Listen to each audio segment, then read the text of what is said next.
I can still remember how awkward the timing was. I'd been away on a week of holidays to get some rest. I was back, my first day back in church. It was a Thursday, actually, Thursday morning. I'd been praying in the sanctuary for a while, and God had just given me this sermon. So I was sitting at the back of the sanctuary with a clipboard, excuse me, and just writing down, just sketching it over perhaps 10 or 15 minutes, the broad outlines of a sermon. Another Christian leader approached me and informed me of a major decision he'd made when I was away. And I remember thinking, I'm just back from holidays. Wow. But really, I thought two things. And one was, this is a bad idea.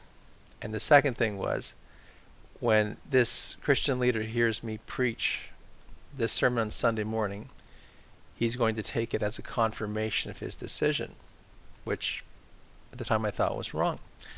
However, I knew I could be wrong about this decision. Maybe he was right, so I asked some questions. We had a short talk for a little while.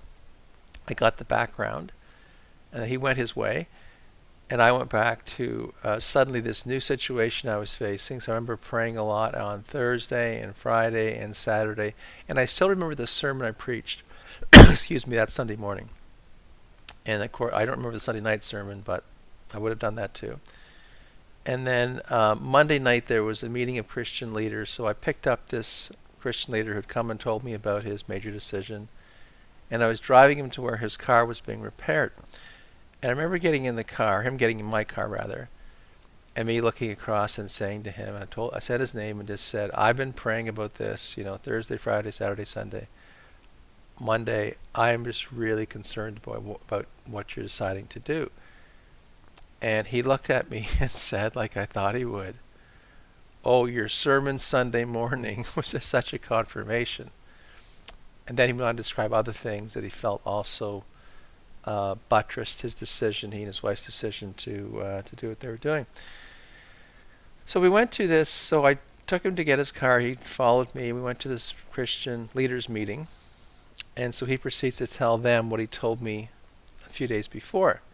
And this was a 1 hour Christian leaders meeting, 1 hour prayer meeting. And to my surprise, after he'd spent 5 minutes or so outlining his decision, maybe 10, he just leaves. He heads to the door and leaves and drives home. And the Christian leaders with me, they all start to pray, and they're thanking God for the direction he's given. And I listened to this for about 5 minutes, and then I suddenly say, wait, stop. And I just said, I think this is a terrible decision. I think so-and-so is well-intentioned, but this is really a bad move. And one of the other Christian leaders there really helped me. And he called me by name and just said, you've tried your best. It's not on you.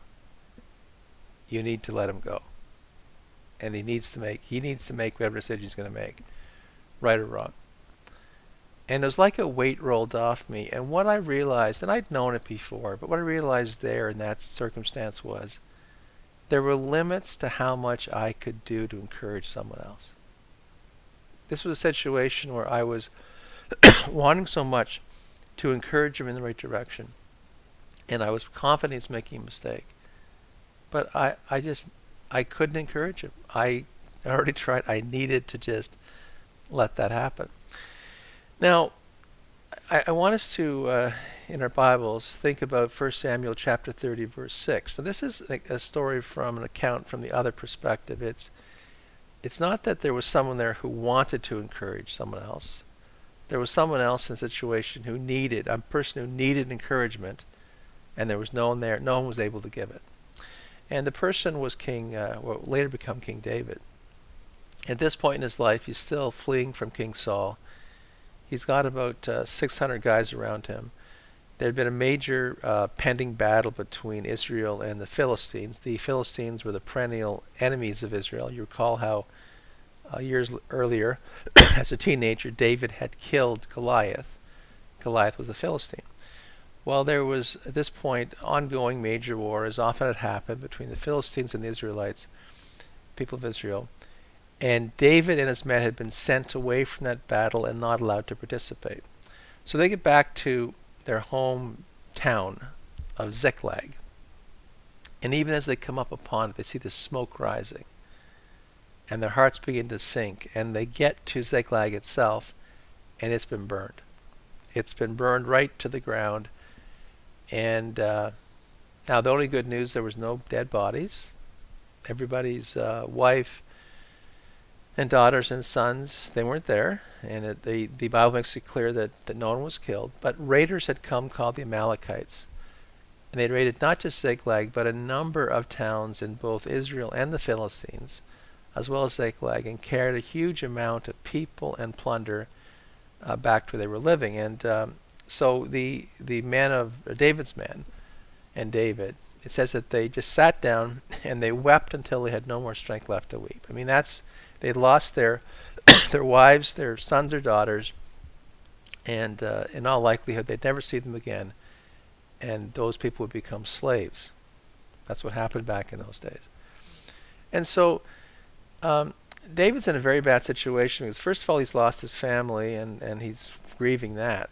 But then he's in acute physical danger because his men, it says that David was greatly distressed because each of his followers was bitter in his spirit. Each of his men were bitter in their spirit, and they began to talk about stoning David. So it's one thing to flee from King Saul, and but this time it's the people right around him.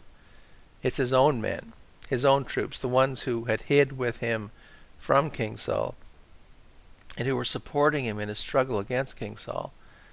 And yet these are the ones who are now threatening to turn on him and to kill him.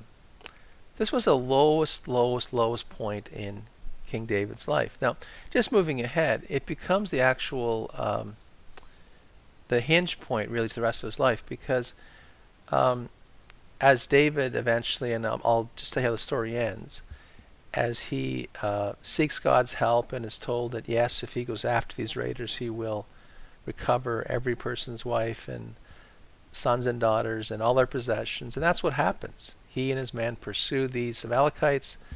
They get not just back what their own stuff, their own people from Ziklag, their own possessions, but they got back everything that had been taken, all the wealth that had been taken from a whole number of towns and cities and villages. And David's able to use these resources then to bless various nearby communities.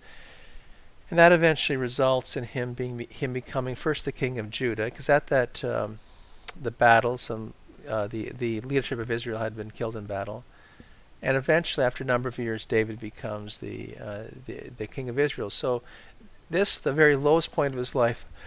Yes, his men almost killed him. His wives, his family were taken, his sons and daughters, but it actually became the launching point really for David's later success, and really from this point on, it was just onward and upward to becoming king of Israel, and eventually becoming the most famous king of Israel, from whom the Messiah would later come. And so Jesus was known as Son of David.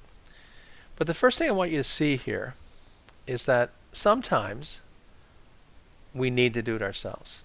Sometimes we have to encourage ourselves. In this low point in his life, when David was greatly distressed and his men were talking of stoning him, no one came along to encourage him. 7 chapters earlier, in 1 Samuel 23, and we looked into that last week. In verse 15, David's hiding in the desert of Ziph, and he hears that King Saul is coming to kill him. In verse 19, he learns further that the men of Ziph had gone to Saul and offered to betray David. That was a real low blow, because these were people of Judah, David's home tribe. He might have felt that these people would be the ones who would stand behind him. Saul was a Benjamite from the tribe of Benjamin. But instead, no. His own kin were offering to betray him. In the midst of all this, then, it says that Jonathan, verse 16 of chapter 23, 1 Samuel, Jonathan comes, meets David, and helps David find strength in the Lord his God. And tells him, you'll be king, I'll be second, and so on. And so that was in that earlier moment in chapter 23 God used Jonathan to encourage David. And so we might reasonably expect in chapter 30, at this even lower point in his life, that Jonathan would be there, or someone like Jonathan would be there to encourage David. But no, it says that instead, it says that at this low point in his life, but David found strength in the Lord his God. And I wish I could tell you that when things are really tough, that God will always send a Jonathan, a man or a woman, or a group of men, a group of women, or whatever, some people, who will just have the right words to say, the right things to do, and that will encourage us. And sometimes that's the way it is, but not always. There will be times in our life when, like David there in 1 Samuel 30, if we are to be encouraged, we must do it. We must look to it ourselves. And in this case, it says that David encouraged himself in the Lord his God. I mean, if David had sat there thinking, well, God, you better send Jonathan. Where is Jonathan?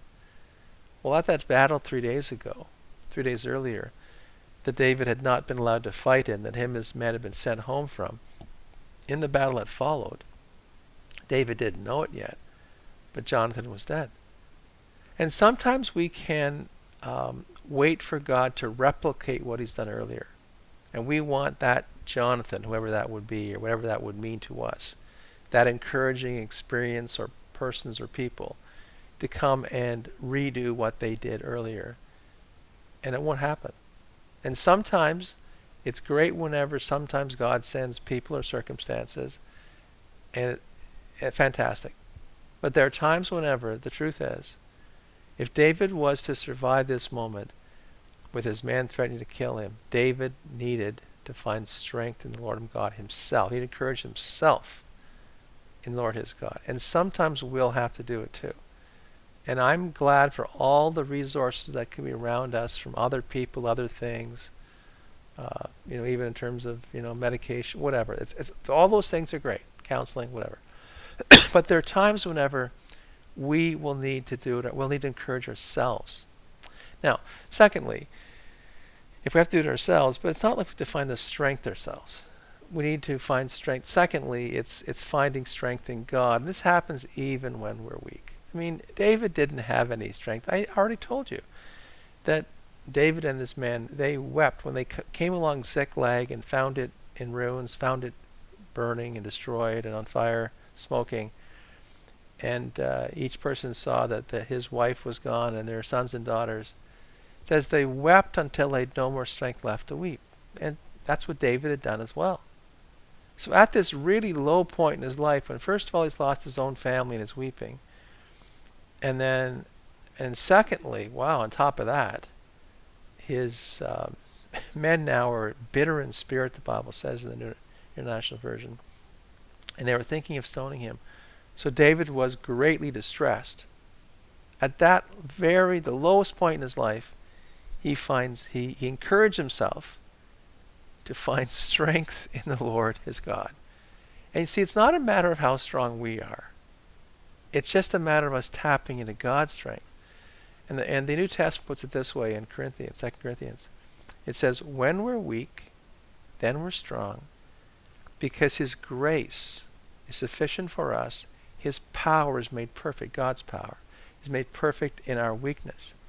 So we can have so little strength, but if we just orientate ourselves towards God, it's just amazing how he understands our weakness and our frailties, and he will come and help us. And indeed, as weak as he was, as David simply looked to God, it wasn't just a momentary feeling. I mean, David asked, he had a priest with him, and this is the Old Testament, and there was a way of determining God's will. And so David asked, should I go after these Amalekites? And if I so, will I recover the families? And God says, yes, you should go after them. Yes, you will recover everything. And he does.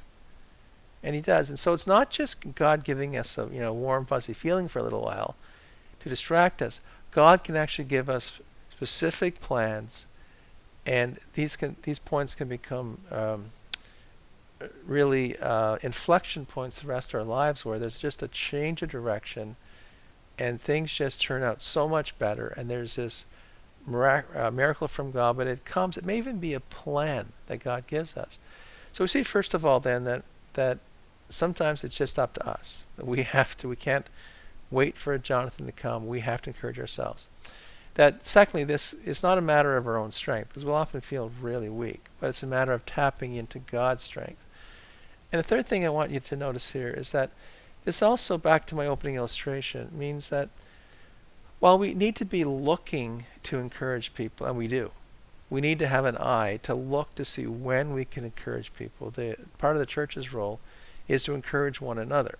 I talked about that last week. But there are times, thirdly here, where we just will not be able.